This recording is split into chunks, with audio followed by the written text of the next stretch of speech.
Vinland Saga, c'est quoi? Attention, ça va spoiler.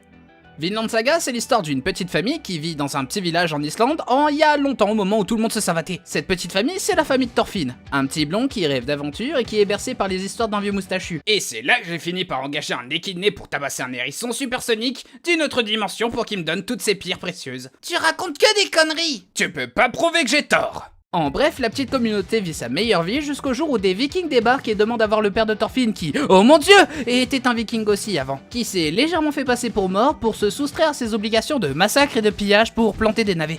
On t'a retrouvé, Thors. Dame Ned, mon plan d'invasion était pourtant imparable. Comment m'as-tu retrouvé? C'est rare que quelqu'un de mort noyé laisse une lettre d'excuse.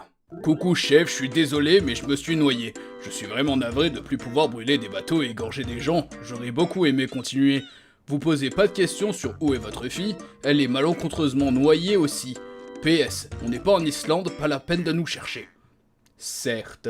Bref, les temps sont durs et on doit massacrer des Anglais. Le roi du Danemark demande à ce que tu viennes nous aider. Ah ouais, j'ai oublié de dire ça. Les vikings qui s'étaient installés pépouze en Angleterre se sont fait massacrer. Du coup, le roi du Danemark a un peu son seum, du coup, c'est la guerre. Comme souvent au Xe siècle. C'est non pour moi. Si tu viens pas, je brûle ton village et je tue tes gosses. C'est oui pour moi. À la bonne heure. Du coup, le père de Thorfinn part accompagné de tous les bras cassés du village pour aller poutrer de l'anglais. Avec quand même un petit arrêt pour abandonner la petite troupe sur une île perdue parce que vraiment... Je suis le seul gars du village qui fait pas partie de la famille de Thorfinn à être nommé. Et nous, on sert objectivement rien. On va forcément avoir de trône à jouer. Spoiler, non. Mais malheur, Floki, cet immense fils de dame respectable, rentre en bisbille avec un gars sur l'île où ils ont prévu de faire un arrêt. Et le bisbille, c'est Dame Ned, tu es Thors. Tu Thors. C'est pas un de vos héros ou un truc comme ça? Depuis quand ça t'intéresse? Ah non, moi je m'en fous, mais j'espère que tu vas y mettre un bon prix. Sur moi j'ai 2 pièces d'or et un pain au chocolat entamé. Vendu! Du coup, quand Thors arrive avec évidemment Thorfinn qui s'est incrusté au dernier moment, et heureusement sinon il y aurait pas d'histoire, il tombe dans l'embuscade. Vous êtes cernés, rendez-vous!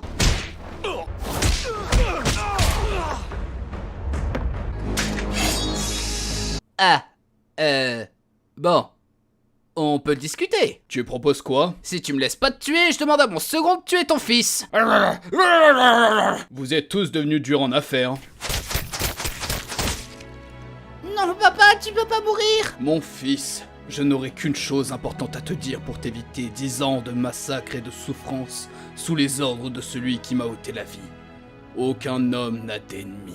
10 ans plus tard. Vous êtes tous mes ennemis! Je vais tous vous saigner à blanc et baigner dans vos tripes! Oui, parce que quand le père de Thorfinn s'est fait terminer comme Léonidas à la fin de 300, il s'est infiltré dans le bateau de son père que Askeladd avait volé et s'en est suivi 10 ans de servitude auprès du meurtrier de son père qui se sert de lui pour faire le sale boulot, en lui promettant chaque fois qu'il aura le droit à une chance de le tuer.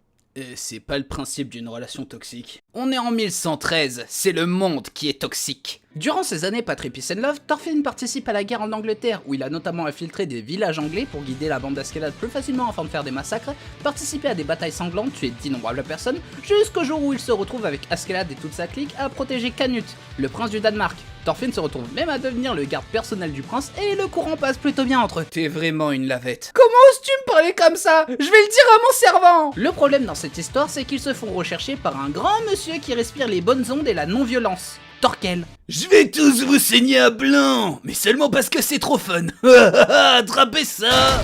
Oh, mais c'est pas possible, mais comment il fait ça? Maman m'a toujours dit de finir ma soupe. Ils essayent de fuir pour mettre le prince en sécurité en marchant à travers la neige, ce qui est une bonne idée, sauf quand une mutinerie se prépare et que... Et merde, on se les gèle ici.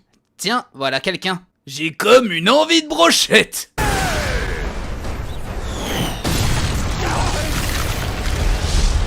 Bref, la mutinerie se passe comme une mutinerie, et finalement le prince Canute arrête d'être un pleurnichard. Mon servant est mort, mon père veut ma mort et j'en ai ras le cul de patauger dans la neige. Suivez-moi, on va tous buter le roi. Franchement, moi, ça me va. Et étrangement moi aussi, mais j'ai l'impression qu'on a skippé un combat important et des révélations. On n'a pas le temps, c'est un résumé parodique. Ils partent donc voir le roi, avec entre-temps une nouvelle tentative d'assassinat de Thorfinn sur Askeladd. Si tu n'arrives pas à me tuer, c'est parce que tu n'as pas assez de haine en toi. Mais qu'est-ce que tu racontes? J'ai juste envie de t'arracher les yeux depuis que j'ai 10 ans. Ah non, mais moi je voulais juste faire une phrase classe avant que Canute le pleurnichard te style le kill après que j'ai tué le roi. Quoi?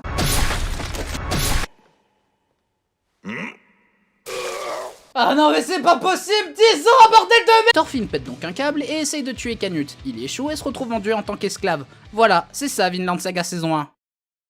Oui, je sais, il y a une saison 2. Mais ça, ce sera pour une prochaine fois. Oh bordel, il fait chaud dans ce bled. Merci d'avoir regardé cette vidéo, c'était un petit essai, j'espère que ça vous a plu. Je rappelle quand même que cette vidéo est supportée par l'article L122-5 du code de la propriété intellectuelle, ce qui veut dire que j'ai le droit de faire une parodie. Voilà, donc du coup, j'espère que cette parodie de Vinland Saga vous a plu. Le premier qui me dit plagiat retake ou plagiat Crazy Bomb, je lui fais une torse. Est-ce que c'est bon pour vous? En tout cas, merci. Si ça vous a plu, n'hésitez pas. Le pouce bleu, ça fait du bien à la chaîne. Le petit commentaire pour me dire possiblement le prochain animé que vous voudrez que je fasse. Le premier qui me dit One Piece, je lui fais une torse aussi. On se le dit clairement, parce que voilà. La nouvelle PP de la chaîne, il faut dire merci à Will. Je vous mets son Insta et son Fever dans les commentaires. Et on se retrouve pour une prochaine vidéo. A plus.